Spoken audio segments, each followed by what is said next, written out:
Assalomu qarindishim. Kitob o'qish minbiriga xush keldingiz. Hozir anglaydiganingiz Qur'oni Karimning Uyg'urcha tarjimasi. Tarjima qilguvchi marhum mashhur diniy olim Muhammad Salih. 6-sura An'am. Makkadan hosil bo'lgan 165 oyat. 143-bab, 8-pora. Biz ularga, ya'ni kuffarlarga farishtalarni tushirgan, o'liklarni ular bilan so'zlashtirgan. Biz hamma narsani ularning oldiga yig'ib bergan. Ya'ni ularning yuqorqi talablarini o'rinlagan taqdirdimi, Alloh xohlamaguncha ular iymon etmaydi. Lekin ularning to'lisi buni uqmaydi. 111-oyat. Shuningdek, ya'ni bu mushriklarni sana dushman qilgandek, insonlar va jinlarning shaytonlarini har bir payg'ambarga dushman qildi. Ular oldirash uchun shirin so'zlar bilan bir-biriga vasvasa qiladi. Agar Parvardigoring xohlasa, ular bu ishni, ya'ni payg'ambarlarga dushmanlikni qilmaydi. Ularni o'zlari tuzgan ilm fikrlari bilan qo'yib bergan. Alloh sana ularga qarshi yordam beradi. 112-oyat. Oxiratga iymon etmaydiganlarning dillari ularning shirin so'zlariga mayli bo'lsin. Uningdan xursand bo'lsin va ular qilayotgan gunohlarni bular qilsin deb vasvasa qiladi. 113-oyat. Ey Muhammad, ularga aytqinki, Alloh sizlarga ro'shan kitob nasil qilgan tursa, oramizdagi ixtilofni hal qilish uchun Allohdan g'ayri hukm qilguvchini talab qilamdim. Biz kitob ato qilganlar, ya'ni Yahudilar va Nasarlarning o'lmalari uning, ya'ni Qur'onning Parvardigoring tarafidan nasil qilingan haq kitob ekanligini biladi. Sen hargizmi shak qilguvchilardan bo'lmagin. 114-oyat. Parvardigoringning so'zi nihoyat rostdir, nihoyat to'g'ridir. Uning so'zini o'zgartiradigan hech kishi yo'qdir. Alloh bandalarning so'zlarini anglab turguchidir, ahvolini bilib turguchidir. 115-oyat. Agar sen yer yuzidagi ko'pchilik kishilar, ya'ni kuffarlarga itoat qilsang, ular seni Allohning yo'lidan ostiradi. Ular faqat gumon qila agishadi. Ular faqat yolg'onnila so'zlaydi. 116-oyat. Ey Muhammad, sening Parvardigoring o'zining yo'lidan ozganlarni haqiqatan obdan biladi. To'g'ri yo'l topganlarni obdan biladi. 117-oyat. Allohning oyatlariga iymon keltiruvchi bo'lsanglar, Allohning ismi aytilib bo'g'izlangan hayvonlarni yanglar. 118-oyat. Zurriyat bo'lmag'icha yeyish harom qilingan narsalarni Alloh sizlarga ochiq bayon qilgan tursa, Allohning ismi aytilib bo'g'izlangan hayvonlarni nemishqa yemaysizlar? Nurg'un kishilar nafsi xohishiga agishib, bilmasdan boshqalarni haqiqatan ostiradi. Shubhisizki, sening Parvardigoring shar'iy dalilsiz halol, harom deb haddidan oshquchilarni obdan biladi. 119-oyat. Oshkora va yushirin gunohlarni tark etinglar. Shubhisizki, gunoh qilguvchi o'z qilmishlari tufaylidan oxiratda jazoga tortiladi. 120-oyat. Ey mo'minlar, Allohning ismi aytilmay bo'g'izlangan, ya'ni bismillah deb zabih qilinmagan hayvonlarni yemanglar. Uni yeyish albatta gunohdir. Shubhisizki, shaytonlar o'z do'stlarini, ya'ni mushriklarni sizlar bilan datalash qilishga vasvasa qiladi. Agar ularga itoat qilsanglar, sizlar cho'qim mushrik bo'lib qolasizlar. 121-oyat. Aslida o'lik, ya'ni kofir bo'lib, biz uni, ya'ni uning qalbini iymon bilan tirildirgan. Biz uningga kishilar orasida hidoyat tepishga nur bergan bir odam zulmatda, ya'ni kufrining qorong'uligida qolgan va uningdan qutulolmagan bir odam bilan o'xshashmi? Kofirlarga ularning qilmishlari ana shunday chiroyli ko'rsatildi. 122 oyat. Hiyla mikr ishlatishlari uchun Makkada Qurayshning cho'nglarini bosh gunohkor qilganimizdek, har bir shaharning cho'nglarini bosh gunohkor qildik. Ularning ishlatgan hiyla mikrlari o'zlari yanadi. Ya'ni ular shu hiyla mikrlarning vaboliga qoladi. Ular buni sezmaydi. 123 oyat. Ularga Muhammad alayhissalomning rost payg'ambarligini ko'rsatgan biror mo'jiza kelgan chaqda ular bizga payg'ambarlarga berilgan mo'jiza berilmagicha uningga hargiz ishonmaymiz deydi. Allah payg'ambarlik vazifasini qayerga o'rnatishni, ya'ni kimning uning ahli bo'lganligini obdan biladi. Bu gunohkorlar o'zlari ishlatgan hiyl mikrlar tufaylidan Allohning dargohida xo'rliqqa va qattiq azobga duchor bo'ladi. 124 oyat. Allah kimni hidoyat qilmoqchi bo'lsa, uning ko'ksini islom uchun ochadi. Ya'ni uning qalbini iymonga kengaytirib beradi. Allah kimni ozdirmoqchi bo'lsa, uning ko'ksini shuncha taraytib etadiki, iymon etish uningga go'yo osmonga chiqishdanmi qiyin tuyuladi. Iymon etmaganlarni Allah mushundoq azoblaydi. 125 oyat. Bu, ya'ni islom dini Parvardigorimning to'g'ri yo'lidir. Ibrat oladigan qavm uchun oyatlarni mushundoq tafsili bayon qildi. 126 oyat. Parvardigorning dargohida ularga darussalom, ya'ni jannat bor.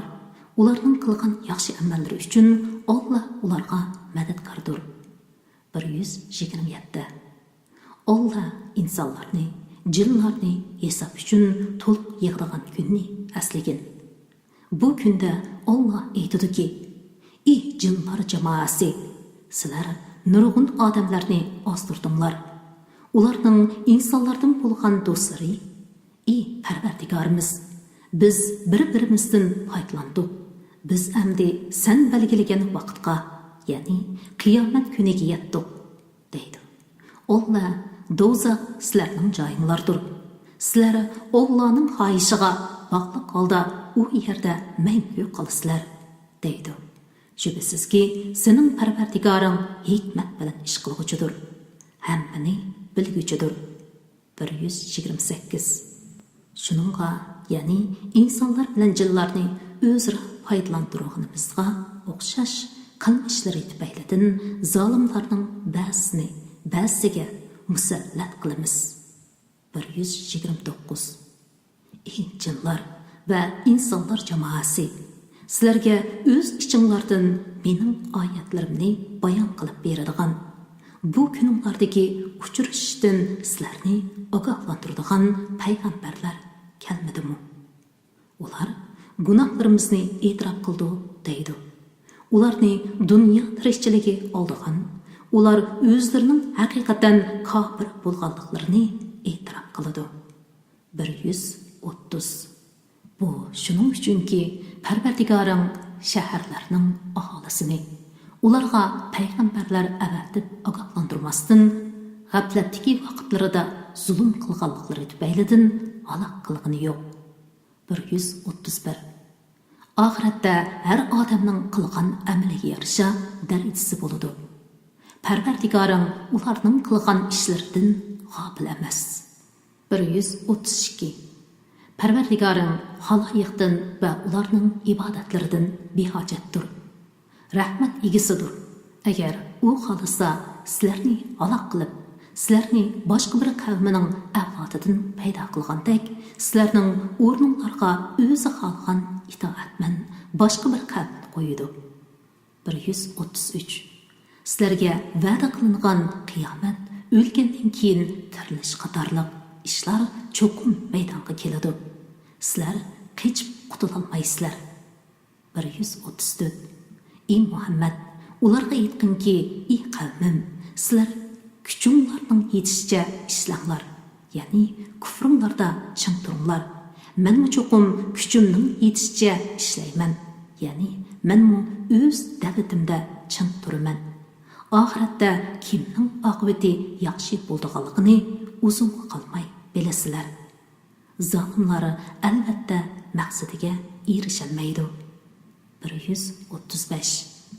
Mushriklar Allah yaratgan ekinlardan va chahar paylardan, ya'ni to'yga, kala, qo'ylardan Allah uchun bir hassa, butlar uchun bir hassa ayirib qo'yib, o'z gumonlaricha hech qanday dalilsizlar. Bu Allah uchundir. Bu ma'budlarimiz uchundir, dedi. Butlarning nasibasidan Allah'nikiga qo'shishga bo'lmaydi. Allah'ning nasibasidan butlarninkiga qo'shishga bo'ladi. Mushriklar Allah'a atagan hassidan butlarga atagan hassiga biror narsa qo'shilib qolsa, uni butlarning hassi ichida qoldiradi va Allah boy, uning muhtoj emas deydi. Butlarga atagan hassidan Allah'a atagan hassiga biror narsa qo'shilib qolsa, uni butlarning hassiga qaytarib etadi. Ularning qarori nima degan qabih. 136. Mushriklarning sheriklari, ya'ni shaytonlar mushriklarni halok qilish va ularning dinini qalaymaqonlashtirish uchun ularning nurg'unlariga baldirni o'ldirishni, shuningdek, ya'ni Allohga va butlarga hassa ayirib qo'yishdek taqsimotni shaytonlarga va mushriklarga chiroyli ko'rsatgandek chiroyli ko'rsatdi. Agar Alloh xalqan bo'lsaydi, ular bu qabih ishni qilmaydi.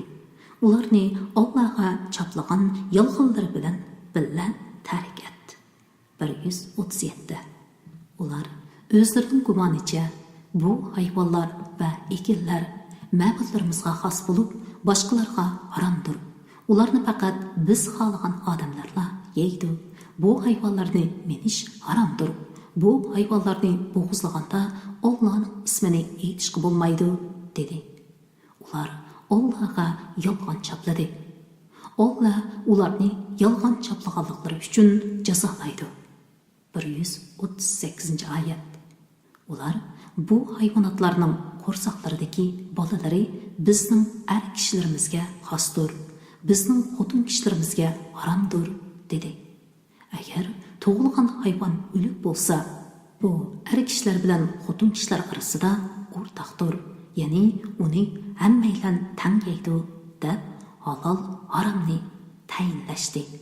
Allohga yolg'on chaplaganliklari uchun Allah ularni jazolaydi. Shubhasizki, Allah hikmat bilan ish qilguchidir, hammani bilguchidir. 139. Hamoqatlik va nodonliklardan boldirini o'ldirgan va Alloh nomidan yolg'on aytib, Alloh rizq qilib bergan narsalarni harom bilgan kishilar haqiqatan ziyondardi. Ular haqiqatan to'g'ri yo'ldan adashdi, hidoyat topmadi. 140.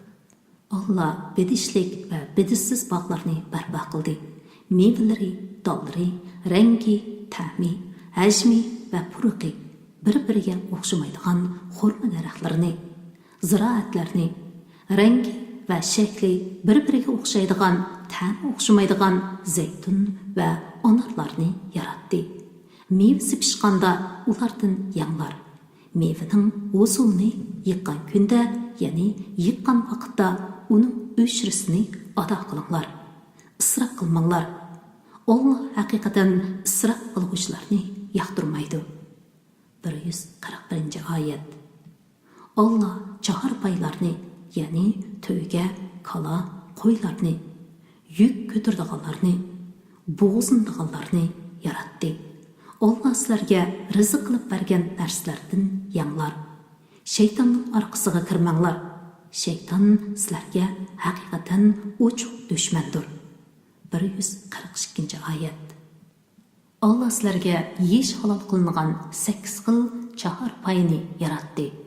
Qo'ydan 2, qo'shqar va sog'liq, o'shkidan 2, teka va urg'aychi. Ey Muhammad, mushriklarga aytqinki, Allah qo'y bilan o'shkidan ikki erkakni harom qildimi? Yoki ikki tishnimi? Va yoki ikki tishning qo'rsqidagi qo'zi bilan o'g'loqnimi? Agar sizlar Allah bularni bizga harom qildi degan so'zinglarda rostchil bo'lsanglar, qani menga bilib aytib beringlar. 143.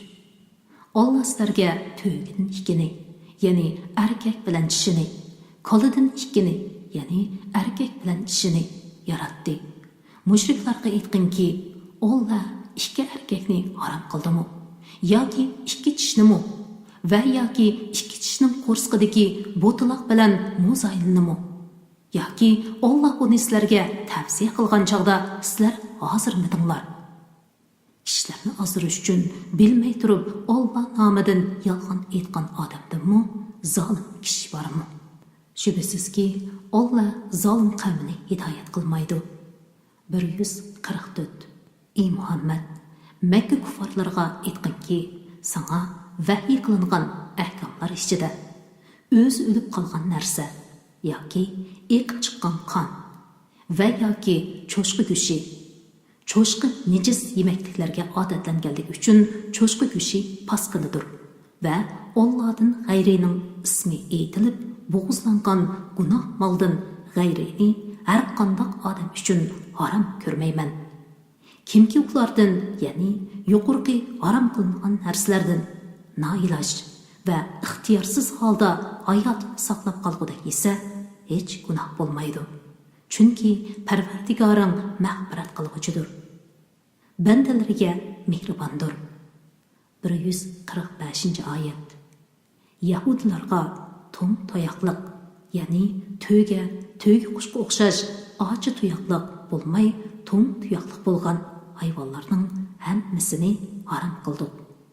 Ularga kala, qo'ylarning dumbisidagi yoki uchaylaridagi yoki so'ngigiga choplishiqliq yog'laridan boshqa yog'larni harom qildik.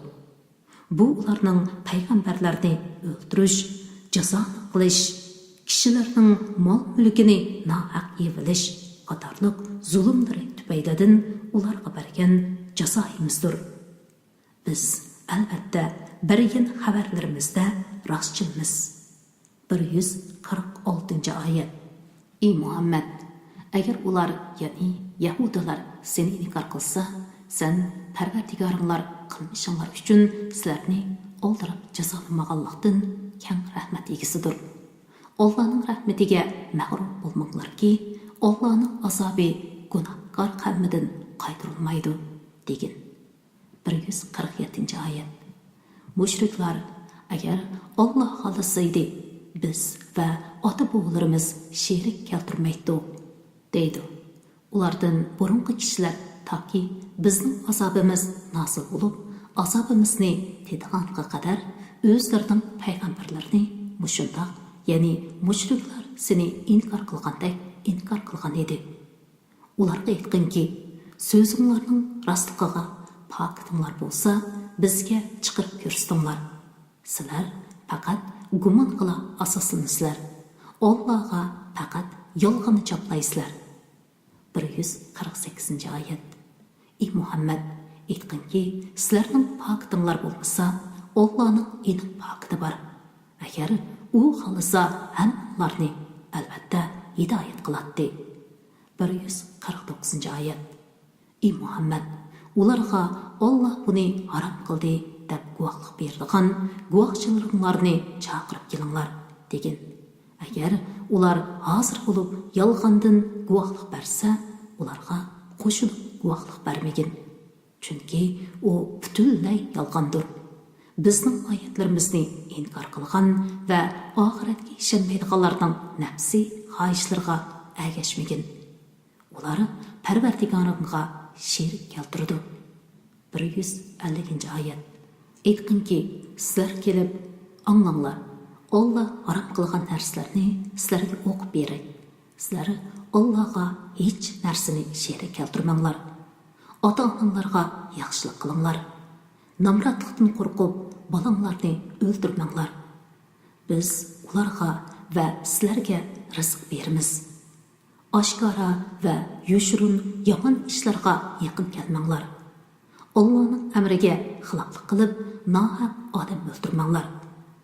Haqli ravishda o'ldirish buningdan mustasno. Sizlarning tushunishinglar uchun Alloh sizlarga bu ishlarni tavsiya qiladi. 151-oyat. Yetimning melini toki u balog'atga yetganga qadar uningga eng foydali usulda tasarruf qilinglar. O'lchamni va tarosini to'g'ri qilinglar. Hech qanday odamni kuchi yetmaydigan ishga taklif qilmaymiz. So'z qilgan, hukm chiqargan yoki guvohlik bergan chig'inlarda odil bo'linglar. Hukm chiqarilgan yoki guvohlik berilgan odam tuqquninglar bo'lgan taqdirdami Allohga berilgan ahdiga vafo qilinglar. Ibrat elishinglar uchun Alloh sizlarga bu ishlarni tavsiya qiladi. 152-oyat. Bu mening to'g'ri yo'limdir. Shu yo'lda meninglar. Noto'g'ri yo'llarda mangmanglar. Ular sizlarni Allohning yo'lidan ayirib etadi. Allohning amrini tutib, do'zaxdan saqlanishinglar uchun Alloh sizlarga bu ishlarni tavsiya qiladi. 153-oyat. Ondan ular, ya'ni Isroil avlodi o'z Parvardigoriga muloqot bo'lganligiga ishonsin deb, yaxshilik qilgan odamga beradigan ne'matimizni mukammallashtirish, Isroil avlodining diniy ishlarida ehtiyojli bo'lgan har bir narsani tafsili bayon qilish, Isroil avlodini hidoyat qilish va ularga rahmat qilish yuzidan Musoga kitob, ya'ni Tavrat ato qildik. Bu biz nozil qilgan Qur'on muborak kitobdir. Allohning rahmatini umid qiluvchilardan bo'lish uchun uningga ergashinglar. Uningga muxolifatchilik qilishdan saqlaninglar. 155-oyat. Mening Qur'on nozil qilishim sizlarning faqat bizdan ilgirki ikki toifaga, ya'ni Yahudilar va Nasorlarga kitob nozil qilingan, ularning o'qigan kitoblaridan bizning zotlar xabarimiz yo'q demasliginglar uchundir. 156-oyat. Yoki sizlarning agar bizga kitob nozil qilingan bo'lsa, biz albatta ulardan ortiq hidoyat topgan bo'lardik demasliginglar uchundir. Sizlarga Parvardigoringlar tarafidan haqiqatan pokit, hidoyat va rahmat nozil bo'ldi. Allohning oyatlarini inkor qilgan va ulardan yuz o'rgan kishidanmi zolim odam bormi? Bizning oyatlarimizdan yuz o'rganlarni ularning yuz o'rganliklari uchun qattiq azob bilan jazolaymiz. 157-oyat. Ular faqat o'lim farishtalarining yoki Parvardigoringning quyoshning mag'ribdan chiqishidan iborat ba'zi alomatlarning kelishini kutadi. Parvardigoringning ba'zi alomatlari kelgan kunda ilgari iymon etmaganlarning yoki iymon etib yaxshi ish qilmaganlarning aytgan iymoni foydasiz bo'ladi. Sizlar o'zinglarga keladigan ishlarni kutinglar. Bizni albatta kutamiz degan 158-oyat. Dinida bo'lgunchilik qilib, turli firqalarga ayrilganlardan sen ada-judasan. Ularning ishi faqat Allohga xosdir, ya'ni Allohning boshqarishidadir. Keyin, ya'ni oxiratda Alloh ularning qilmishlarini o'ziga aytib beradi. 159-oyat. Biror yaxshilik qilgan odam 10 hassa ortiq savobga ega bo'ladi. Biror yomonlik qilgan odamga faqat uning yomonligiga barobar jazo berildi. Ularga zulm qilinmaydi. 160-oyat. Ey Muhammad, bu mushriklarga aytqinki, Parvardigorim meni to'g'ri yo'lga, ya'ni to'g'ri dinga, botil dinlardan to'g'ri dinga buralgan Ibrohimning diniga boshladi. İbrahim müşriklardan emas edi. 161-oyat. Ey Muhammad, aytqinki, mening namusim, qurbonligim, hayotim va mamatim, dunyoda qilgan yaxshiliklarim va toat ibodatlarim olamlarning Parvardigori Alloh uchundir. 162-oyat. Allohning sherigi yo'qdir. Men mushuningga, ya'ni yolg'iz Allohga xolis ibodat qilishga buyurildim. Men musulmonlarning avvaliman. 163 oyat. Ey Muhammad, aytqinki, Alloh hamma narsaning parvardigori tursa, uningdan boshqa parvardigor talab qilamdiman. Har odam o'zi qilgan gunohga o'zi javobgar. Bir gunohkor odam boshqa odamning gunohiga javobgar emas. Ya'ni bir odamning gunohi bilan boshqa bir odam jazoga tortilmaydi. Keyin Parvardigoringlarning dargohiga qaytisizlar. Sizlar datalash qilishgan haq bilan nohaqni u sizlarga aytib beradi. 164-oyat. Alloh sizlarni o'tgangi ummatlarning o'rin bosarlari qildi. Alloh sizlarni bergan ne'matiga shukr qilsin deb, ba'zilardan bir qancha daraja yuqori qildi. Parvardigoring osiylik qiluvchilardan albatta tez hisob olg'uchidir. Itoat qiluvchilarni albatta mag'firat qilg'uchidir. Ularga nihoyatda mehribondir. 165-oyat. Mashhur diniy olim Muhammad Salih tarafidan tarjima qilinib tayyorlangan Qur'oni Karim bugun 151-botgacha o'qib tamomlandi. Keyingi o'qishlik 7-sura Ayra, ya'ni 153-botdan boshlandi. Qarindoshim, Ramazon kuningiz muborak bo'lsin. Allohga omonat.